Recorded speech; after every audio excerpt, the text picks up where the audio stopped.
as crianças que durante algumas quintas-feiras estiveram presentes nessa escola de teologia.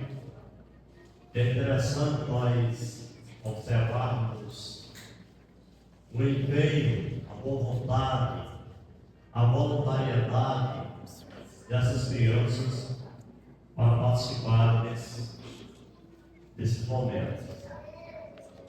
Já fazia muito tempo que eu estava preocupado com essas crianças, principalmente com as crianças dos nossos irmãos em Cristo. Elas não estavam sendo atendidas. De repente, Deus tocou no coração de Mauro e mais alguns irmãos para dar início a esse brilhante trabalho que tem trazido resultados maravilhosos para a obra de Deus. Muito felizes com os pais dessas crianças que estão conosco aqui, na tela, e também adotaram esse momento. Felizes também com a presença do casal que estamos visitando nas quintas-feiras. Eu sei do trabalho evangelístico e estamos felizes porque hoje à noite nós já temos o resultado aqui. O casal está conosco. Muito felizes com isso. Vamos abrir as nossas Bíblias para Deuteronômio. Ficou combinado que eu ia falar pouco, porque nós temos a segunda parte, formatura do grupo, crianças. Então eu vou ter bem objetivo nessa palavra dessa noite. Deuteronômio, capítulo 6, começando no versículo 5. Deuteronômio fica no Velho Testamento, desde o início do Velho Testamento, faz parte dos 5 livros da lei, também chamado Pentateuco. E aqui nós encontramos algumas instruções que são necessárias para nós que somos pais. Na verdade, essas instruções foram dadas ao povo de Israel. No entanto, elas se tornam atuais. Estamos falando de leis, de estatutos, de mandamentos que devem ser ensinados aos nossos filhos. E esses ensinamentos, eles servem para todas as épocas, para todos os contextos, principalmente para esse contexto tão difícil que estamos vivendo. Portanto, Moisés aqui, capítulo 6, versículo 5, diz o seguinte: amarás, pois, o Senhor teu Deus de todo o teu coração, de toda a tua alma e de toda a tua força. Essas palavras que hoje te ordeno estarão no teu coração. Tu as inculcarás a teus filhos, e delas falarás assentado em tua casa, e andando pelo caminho, e ao deitar-te e ao levantar. Também as atarás como sinal na tua mão, e te serão por frontal entre os teus olhos. E as escreverás nos umbrais de tua casa e nas tuas portas. Havendo depois o Senhor teu Deus introduzido na terra, que sob juramento prometeu a teus pais, Abraão, Isaque e Jacó, te daria grandes e boas cidades que tu não edificaste. Vamos orar. Nosso Deus amado, estamos gratos por estarmos aqui, gratos por estas lindas crianças, agraciadas por esses estudos dados por esses irmãos generosos, por esses irmãos bondosos que têm colaborado com a tua obra, Senhor. Que estes irmãos possam ser abençoados possam ser, Senhor, agraciados também com muitas bênçãos, pois estão fazendo uma obra sublime, magnífica, que é trabalhar com crianças. Pai, nós te pedimos que o Senhor nos abençoe nesse contexto tão difícil de crises no mundo todo. Que o Senhor nos abençoe para que possamos criar nossos filhos com base nos estudos bíblicos, com base nos ensinamentos, nos estatutos, nos mandamentos da palavra de Deus. Que possamos ter a Bíblia como a principal regra e fé prática. Que possamos ter a Bíblia como centro da nossa casa, para que nossos filhos possam ter contato direto com ela, para que cresçam bondosas, amáveis, inteligentes e possam ser bem-sucedidas na vida. Que possamos contribuir, Pai, com estas crianças, para que elas formem uma sociedade saudável, que possam também lançar seus princípios, que possam espalhar as verdades aprendidas, Senhor. Que cada criança aqui possa ser bênção em nossa vida e na vida dos seus familiares e na sociedade. Em nome de Jesus, oramos. Amém. Amados, antes desse capítulo 5, nós encontramos os 10 mandamentos que foram recebidos por Moisés no Monte Sinai. Os mandamentos, eles são divididos em dois. Nós temos os mandamentos cerimoniais, as leis cerimoniais e as leis morais. Eu não vou falar sobre as leis cerimoniais. O meu objetivo primordial nesta noite, aproveitando o ensejo desse lindo momento, é falar sobre as leis morais. Nós estamos vivendo um tempo de muitas crises. Crise na política, crise na segurança pública, crise na economia, crise em todos os segmentos. Mas tem uma crise que é a pior crise, que é a crise familiar. Portanto, nós temos a responsabilidade, como pastor, como igreja, de trabalhar de maneira insistente para que nossas crianças elas sejam livres de determinadas ideologias nefastas e insanas que têm prejudicado de maneira sensível as famílias. A minha preocupação é que cada pai que conhece Jesus como seu Salvador, que conhece a palavra de Deus, que cada pai possa ter a responsabilidade de ensinar seus filhos que Deus é amor, que ele deve receber Jesus Cristo como seu único e suficiente Salvador. Não só isso, mas que eles permaneçam crescendo, tendo como fundamento, tendo como alicerce as Escrituras Sagradas. Só assim poderemos contribuir significativamente para que a nossa sociedade, ela encontre um caminho melhor para mim. Eu estava conversando com o colega Martins sobre essa nova onda de loucura que nós temos agora no país, essa nova onda que vem assombrando a nação, que é ter uma boneca como um filho, a chamada boneca de revólver, e querer que esta boneca tenha os mesmos direitos que tem uma criança normal, que ela possa ser consultada, que ela possa ser ver com sua família, que ela possa tudo. O que é que está acontecendo com o nosso país? O que é que está acontecendo com a sociedade? O que podemos chamar essa pessoa? O que é que está acontecendo com essa pessoa?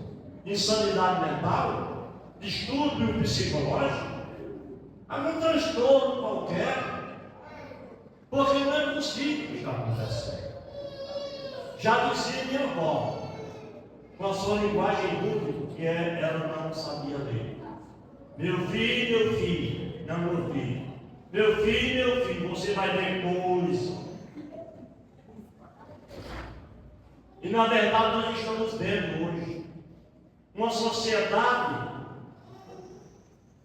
que não sabe mais o que fazer, que busca preencher o vazio de alguma maneira, que pega uma boneca que não para, que não anda, que não vê, que não faz necessidades fisiológicas, que não faz nada, e transforma esta boneca em um filho, como se ele realmente fosse normal. Então, quando você chegar aqui na igreja, você que acabou de chegar, por exemplo, o outro Rafael chegar aqui, e já até fez o meu sinal, puxando o carrinho, como fazia Lazinho, nosso querido Lazinho, lembra? Ele chegava aqui na igreja puxando o carrinho. Aí chegava lá na frente, estacionava o carro e entrava aqui na igreja. Não é nada diferente. E nós sabemos que era um jovem com dificuldades psicológicas, mas uma pessoa muito amada. Mas o que está acontecendo hoje é exatamente isso. Uma sociedade doente. Eu conversei com minha filha que é psicóloga e ela disse, rapaz, isso se chama adoecimento da mente. Uma mente doente. E para que esta mente ela possa ser tratada, só há um remédio. Só há um caminho seguro, que é a palavra de Deus. Só Jesus Cristo pode transformar os corações. Só Ele pode fazer a diferença. Só Jesus Cristo pode tocar no coração dessa sociedade doente, para que ela seja curada, para que ela reencontre de novo a sua felicidade, para que ela reencontre de novo a sua paz. Porque não é possível isso que está acontecendo. Vamos necessitar de mais manicômios. Como já dizia Augusto Cury, o mundo é um grande manicômio social. E olhando nesse texto, primeiramente, quando você pega o capítulo 5, você vai encontrar os mandamentos que devem ser observados. Primeiro, honra teu pai e tua mãe, e eu quero direcionar essa palavra para as crianças e para todos. Honre a teu pai e a tua mãe, como o Senhor teu Deus te ordenou, para que te prolongue os teus dias e para que viva bem na terra que o Senhor teu Deus te dá. Não matarás, não adulterarás, não furtarás, não terás falso testemunho contra o teu próximo, não cobiçarás a mulher do teu próximo, não desejarás a casa do teu próximo, nem o seu campo, nem o seu servo, nem a sua serva, nem o seu boi, nem o seu jumento, nem coisa alguma do teu próximo. Então aqui nós estamos diante de mandamentos que foram dados para que o povo de Israel seguisse o seu caminho e fosse abençoado. É lógico, é evidente que se as pessoas compreendessem a necessidade de Jesus, se as pessoas aceitassem Jesus e se arrependessem dos seus pecados, com certeza nós resolveríamos muitos problemas da nossa sociedade. Portanto, não vai ser comum Jair e a esposa chegar aqui com a boneca de rebote para o pastor consagrado. Não vai ser normal para você chegar aqui, qualquer irmão chegar aqui, como já aconteceu no Brasil, de um casal levar um bebê rebote, uma boneca de rebote para um padre batizado. Não vai ser normal que eu, como pastor, também compre uma boneca dessa para chamá-la de criança. O normal mesmo é que eu ame a meu Deus é que eu tenho meu Deus como meu tudo, aquele que cuida de mim, que me abençoa, aquele que abençoa minha família, aquele que abençoa minha igreja, aquele que abençoa os meus amigos, aquele que abençoa minha cidade, aquele que abençoa meu país. Esse é o Deus que te chama nessa noite, você que não é crente ainda, mas que quer criar os seus filhos nos caminhos do Senhor, para livrar os seus filhos da imundícia, do pecado, da depravação, para livrar o seu filho das drogas, do alcoolismo, da prostituição. Então você precisa primeiro reconhecer que você, como pai e como mãe, tem a responsabilidade.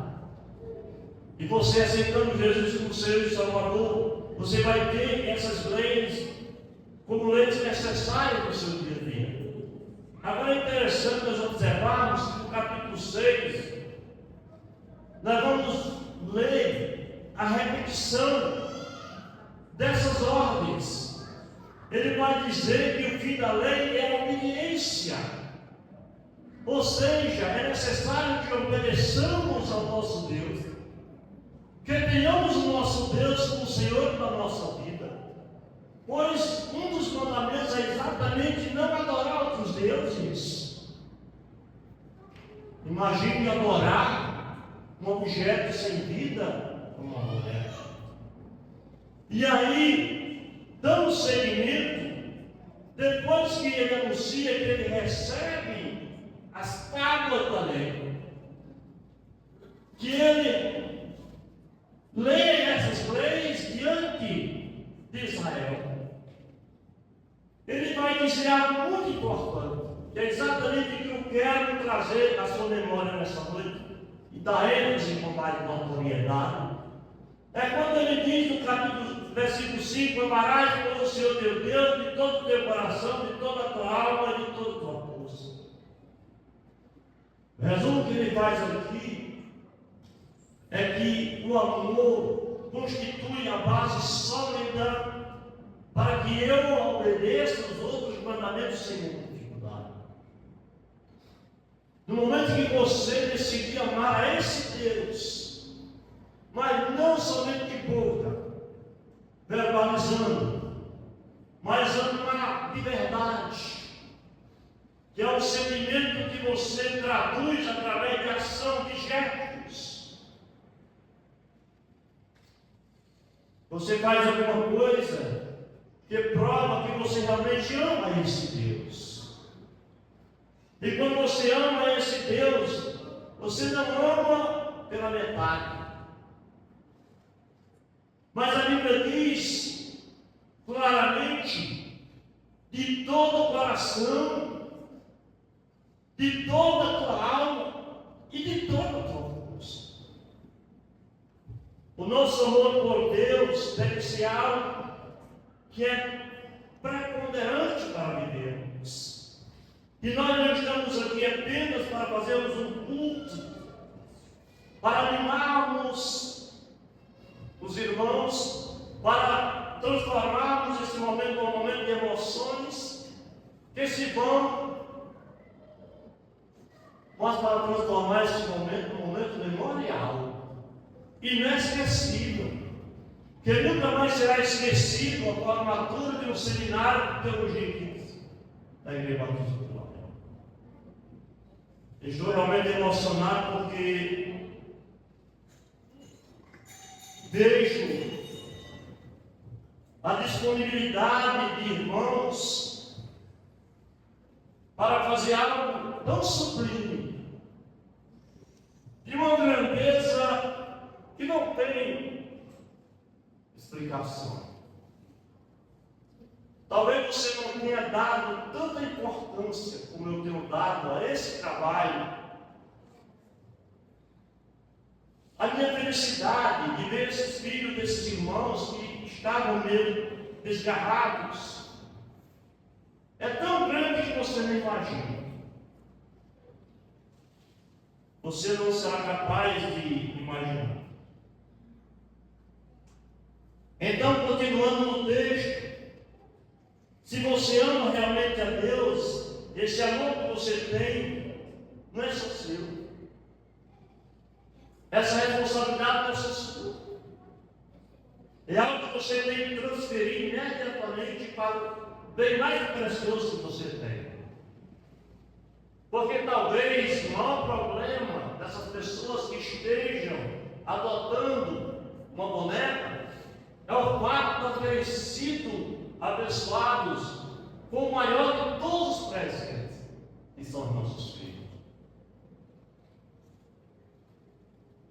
Nós, naturalmente, ficamos tristes por sabermos que alguns casais não conseguiram ter filhos. Eu tenho alguns irmãos que não tiveram filhos, são casados há muitos anos.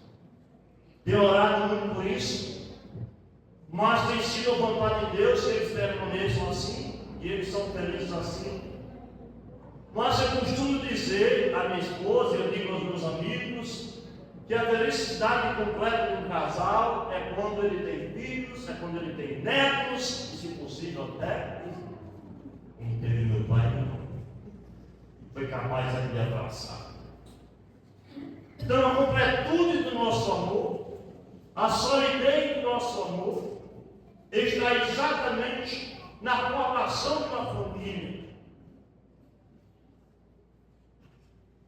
Me parece que há um vazio enorme quando a gente olha para um lado e para o outro e não vê correr uma criança em nossa casa.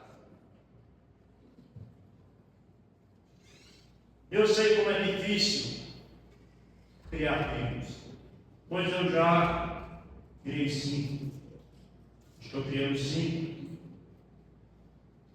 E eu sei como é difícil, mas ao mesmo tempo é prazeroso. Levei minhas filhas esse final de semana para o Martins, para brincar, para ficar comigo. Foi muito bom. Foi mais seguro, me senti mais à vontade. Hoje, chegando aqui na igreja com o carro cheio de caixas de cerâmica, pensei em ligar para algum irmão para me ajudar. E ela disse: não, papai, nós estamos aqui, nós vamos tirar as cerâmicas. E cada uma pegou uma caixa, as duas pegaram, tiraram as cerâmicas do carro e colocaram as cerâmicas aí. Por que não dizer da felicidade, da alegria? Mesmo sabendo que muitas vezes elas nos dão trabalho, elas nos deixam com raiva. Essas palavras que hoje te ordeno estarão no teu coração. Agora vem a parte que eu considero mais importante. Tu as inculcarás a teus filhos e dela falarás assentado em tua casa e andando pelo caminho, e ao deitar-te, ao levantar-te, também atarás como sinal na tua mão, e serão como frontal entre os teus olhos, e as escreverás no umbrais de tua casa e nas tuas portas. Porque você acha que houve uma insistência e uma repetição? Uma repetição de instruções. Queridos, as razões estão claras e óbvias. É tão importante amar a Deus de todo o coração, toda a força. É tão importante servir a esse Deus, mas muito mais importante é que a gente tem que inculcar. Isso significa mais do que ensinar. A gente não usa muito a palavra catequizar, mas é uma palavra própria para essa noite. Porque significa que você está inculcando, você está ensinando, repetindo, para que as crianças, elas naturalmente, elas aprendam de verdade, que elas possam colocar no coração esses ensinamentos. E portanto é importante que a gente tenha, insista. E aí eu pergunto a você, para a sua reflexão, você está fazendo isso? Você tem feito isso? Eu entendo que as atividades cotidiano, elas muitas vezes nos sufocam. Faz com que esqueçamos dessa necessidade, desse dever que temos de ensinar de maneira insistente e ininterrupta para que o nosso filho realmente possa colocar no coração e na mente os ensinamentos da palavra de Deus. Seria aproveitar o tempo inteiro. Está indo com seu filho de moto, está mostrando algo que é perigoso, está ensinando algo que pode ser uma armadilha, está ouvindo televisão e olhando anúncio de uma tragédia, de uma calamidade, e está alertando seu filho sobre os perigos, sobre os caminhos que devem tomar para estarem livres daquilo. Estão indo para o trabalho, estão chegando em casa depois de um dia cansativo, exaustivo, e contando ao seu filho como foi, como aconteceu, por que aconteceu. Estão indo para a igreja, estão chegando em casa, perguntando ao filho qual foi a mensagem do pastor, o que ele falou, qual foi a finalidade da pregação. Pois é exatamente isso que ele está falando aqui. O texto ele está ensinando. Porque agindo assim, queridos, vocês estarão livres de problemas no futuro. Estarão tendo a família no controle da vontade de Deus. Porque são tantas coisas erradas que existem. É muita coisa acontecendo.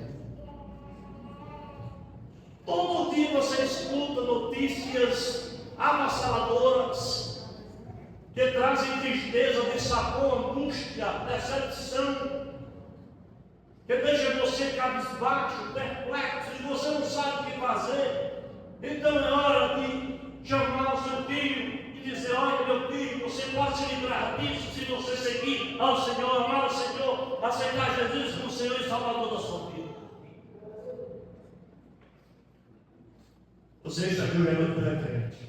Aceite Jesus julgando no seu Salvador.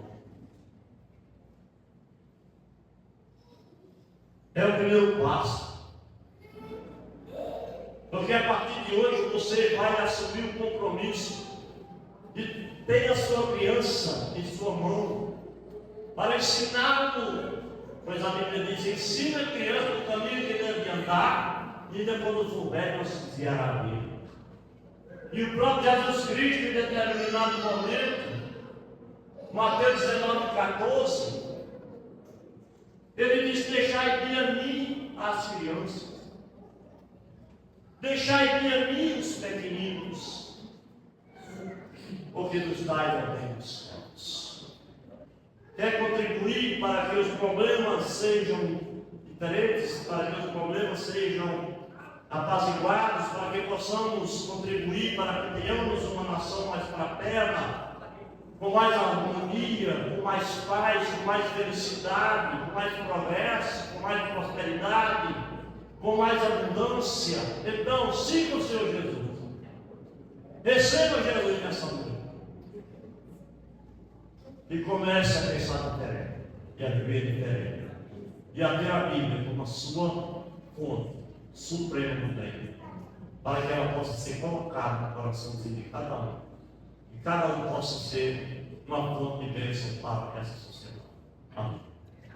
Deus abençoe essa noite.